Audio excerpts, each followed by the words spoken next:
first graders. It is mini lesson 2 for writing. So these past few weeks, we have been thinking about what writers can do, what it means to be a writer. So now we're going to be thinking about what are some ways you can write a book. So let's think about that. What could you do to write a book? Maybe you'll pause this video and talk to somebody around you and tell them your ideas.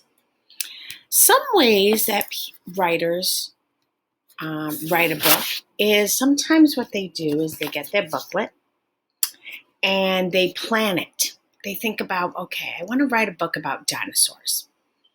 What do I want to tell my readers about dinosaurs? And so maybe they think, well, I'm going to write the book title, Dinosaurs. And I'm going to have maybe my favorite dinosaur on the cover. And then I'm going to put my name because I'm the author and the illustrator. And then I'm going to open up the book and I'm going to think about what I want to write. This is called planning. Or what some writers call it is touch and tell. So you touch the page, you tell what it's going to be about. And you do that all the way through each of the pages. So you're planning out what your book's going to be about. Okay, some writers draw the pictures first, or they sketch it first, and they think about what all the pictures are going to look like. Some writers do the opposite. They write first and then draw the pictures. Some writers put a title, Me and My Friends. Some writers,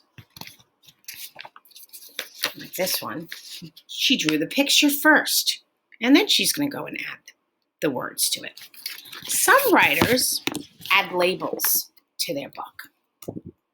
That means that they want to give a little bit of information, labels of the name of the monkey.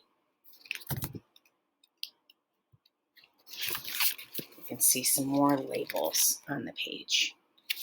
Okay, some writers write nonfiction. Some writers tell a story beginning, middle, end, maybe it has a problem and a solution. Some writers use dialogue, so they have their writers talking. Especially, we know in Mo Willems' books, but you might see that they add speech bubbles because the characters are talking. Some writers might print the pictures. They might open one of these nonfiction books. They might print some pictures like this and then stick it in their book, like here, and then add words, add labels.